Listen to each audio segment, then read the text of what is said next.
merci pour cette invitation.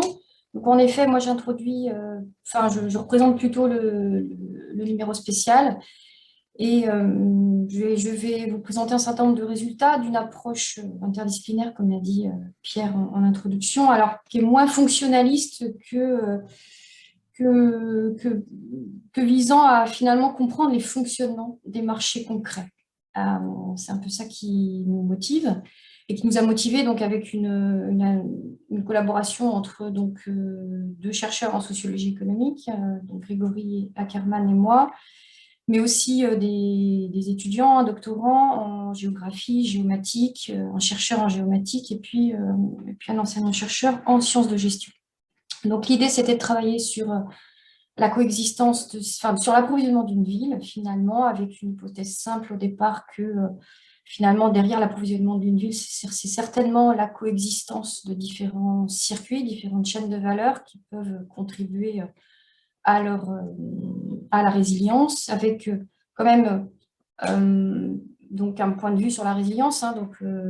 On a pris une définition, parce que ça peut être évidemment défini de façon différente. On se base sur la définition qui circule un peu partout, à savoir la capacité des systèmes alimentaires et de leurs entités à assurer la sécurité alimentaire dans des contextes de perturbation prévisibles, imprévisibles.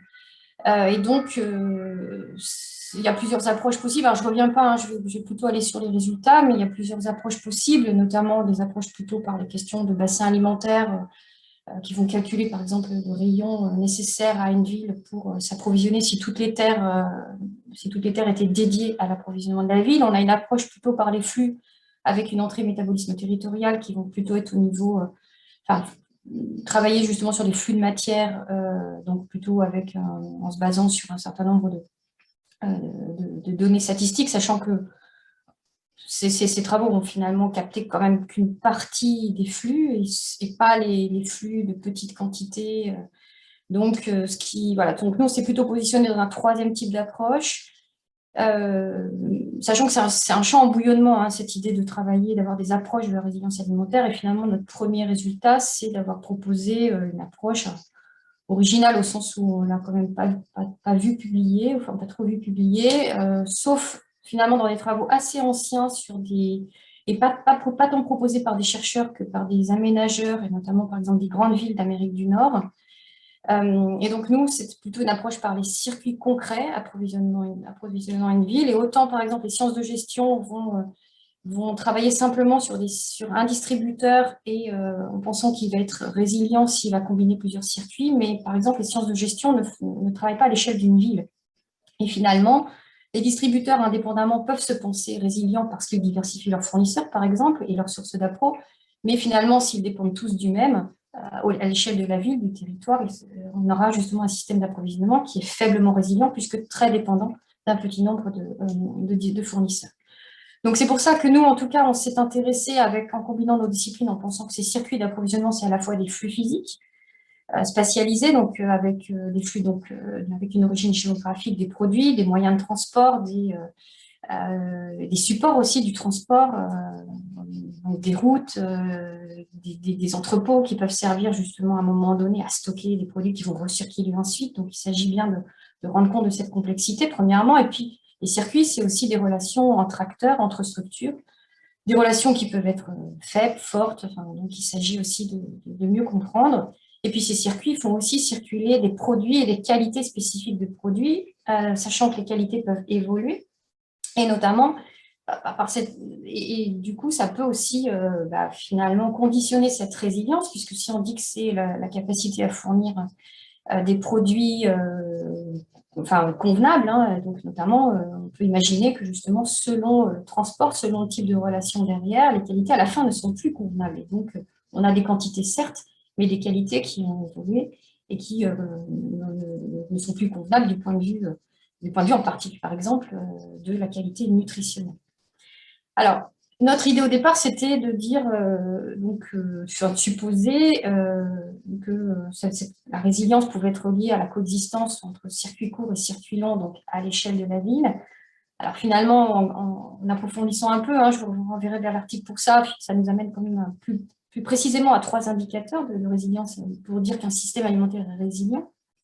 Et donc, on a abordé à travers la diversité des fournisseurs, de leur localisation dans l'espace, alors en situation courante, mais aussi en cas de perturbation, et ce à l'échelle de la ville, ce qui suppose d'avoir un nombre. Donc ça passe par des enquêtes, hein, parce que en fait, c'est quand même des données qui sont très peu disponibles. C'est aussi l'idée que ça dépend de l'équilibre entre produits locaux, non locaux, circuits courts, circuits longs, là aussi à l'échelle de la ville. Et puis de l'intensité des liens au sein des chaînes d'approvisionnement, mais aussi de la morphologie du réseau formée par l'ensemble des relations entre les acteurs de l'approvisionnement de la ville. Donc, ce qui nous amène justement à, donc c'est des indicateurs qu'on a, alors, qui en fait combinent un peu ce qui peut être dit avec une approche rayon alimentaire, donc food chain, bassin alimentaire, métabolisme aussi, donc sachant que ces deux approches-là vont dire que c'est finalement en réduisant les dépendances vis-à-vis de l'extérieur qu'on gagne en résilience. Enfin, donc voilà, donc ces indicateurs vont combiner, mais en même temps permettre d'être mesurés à travers justement notre approche flux physique, relations sociales, donc socio-économiques.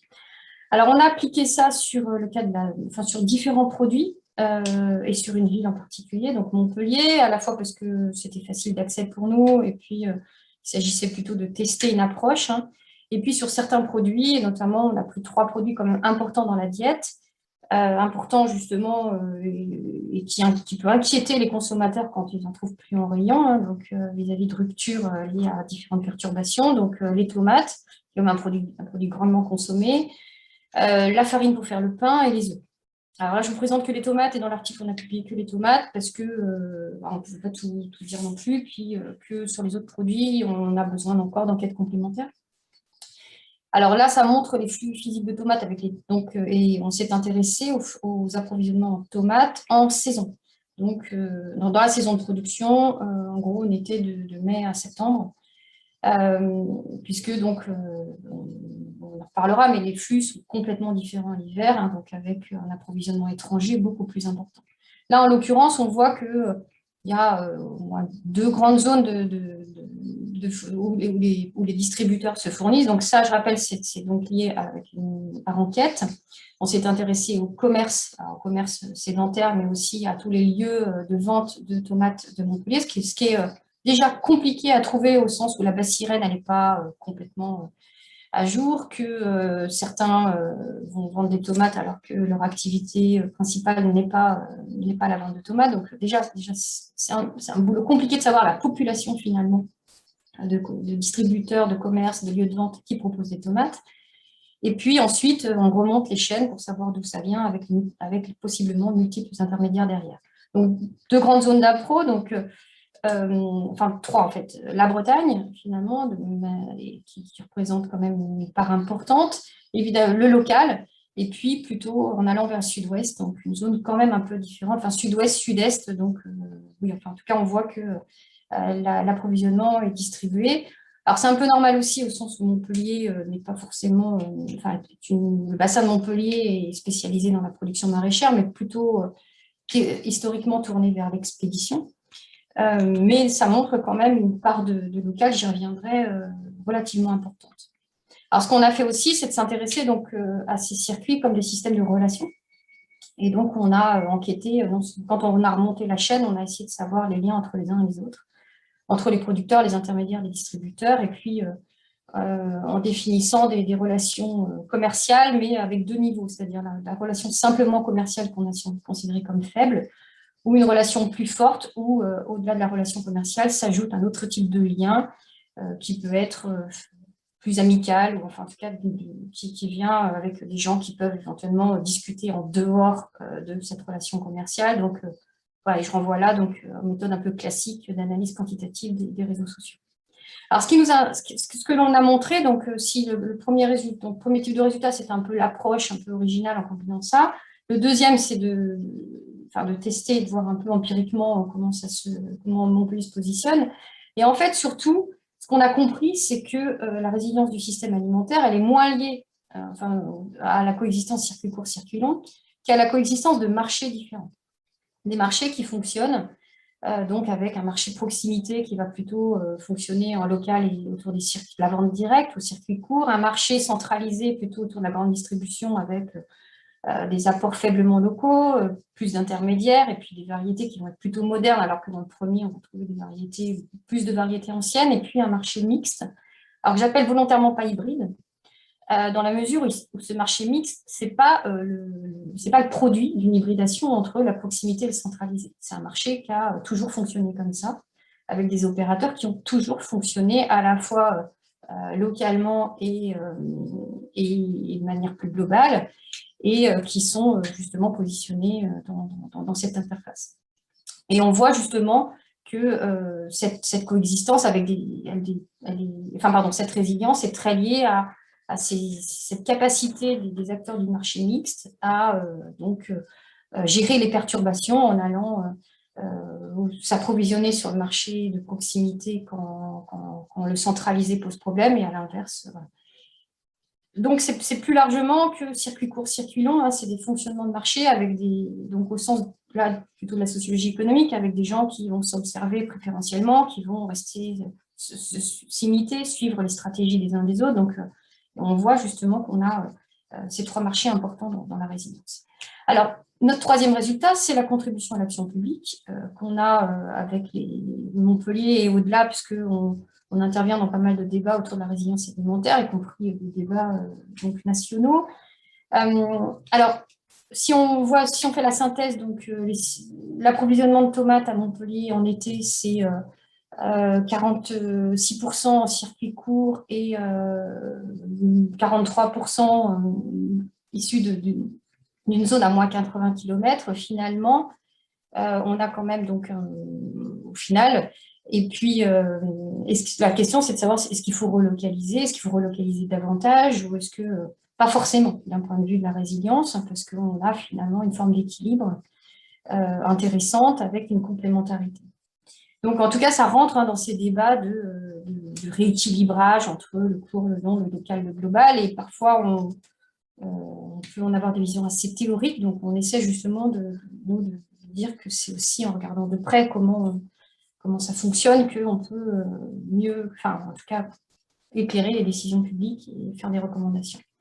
Le deuxième apport à l'action publique, c'est je vais bien terminer, c'est le rôle clé. Conclure, s'il te plaît. Ouais, je finis. Le rôle clé du marché d'intérêt national, par lesquels passent beaucoup de flux, autant les producteurs que les grossistes. Et donc, il y a à la fois, mais alors pas un petit nombre, ce qui fait qu'on n'a pas un réseau très dépendant de quelques opérateurs qui seraient justement ces fameux intermédiaires du marché mixte. Mais par contre, du point de vue de la résilience, ça veut dire que tous ces acteurs sont réunis dans un lieu dont le fonctionnement peut être, par exemple, bloqué par des grèves, par des inondations, par des épisodes de neige, enfin en tout cas, donc montrant qu'à la fois ils jouent un rôle clé, mais en même temps, ça peut être une source de fragilité. Et puis, je conclus, ce qu'on a montré aussi dans une contribution d'action publique, c'est que, y compris la politique alimentaire de Montpellier, encourage les acteurs du marché centralisé, du marché mixte, à finalement siphonner le marché de la proximité, et donc perturbe un équilibre entre trois marchés qui est pourtant source de résilience. Donc, il s'agit aussi de ne pas avoir des approches théoriques de la relocalisation et de son lien à la résilience, mais de mieux comprendre les fonctionnements des marchés pour éviter justement ces phénomènes de siphonnage. Je vous remercie. Merci beaucoup, Yuna. Alors, tu as évoqué dans ton intervention le fait que des perturbations peuvent entraîner des changements dans ces systèmes d'approvisionnement. Donc, il y a une question en ce sens de Gilberto Carlos Sequeira Assis.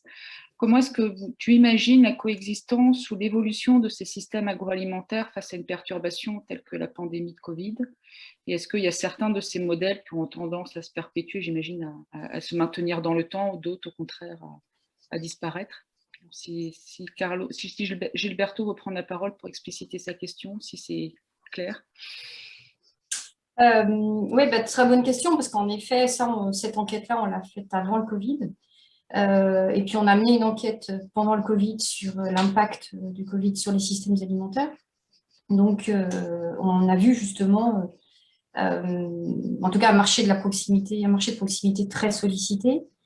et avec une compétition accrue entre les trois marchés. Donc, finalement, autant ça met en valeur un marché de la proximité, autant ça le fragilise par l'entrée des acteurs des autres marchés qui finalement, à la fois d'un point de vue pratique, ont voulu en tout cas compenser un certain nombre d'incertitudes sur les marchés plus globaux et en même temps donc, profitent de la mode et de l'intérêt suscité par cette proximité. Alors, il y a une autre question de Thierry Giordano. Quelle sensibilité, je pense que c'est une question plus technique si je la comprends comme dans ce sens, quelle sensibilité des pourcentages d'approvisionnement par rapport aux distances kilométriques choisies? Oui, alors en effet, on a choisi 80 km, pas par hasard, parce que on se base aussi sur d'autres enquêtes qui vont montrer que finalement, pour des produits comme la tomate, le local, c'est en tout cas pas le national tel qu'il peut être mis en avant par le ministère de l'Agriculture, mais des zones plus petites, hein, même 80 km est plutôt large. Donc ça, c'est des enquêtes consommateurs qu'on mène par ailleurs pour voir un peu comment ils peuvent définir le local. Et c'est souvent au maximum 80 km. Donc on a pris cette...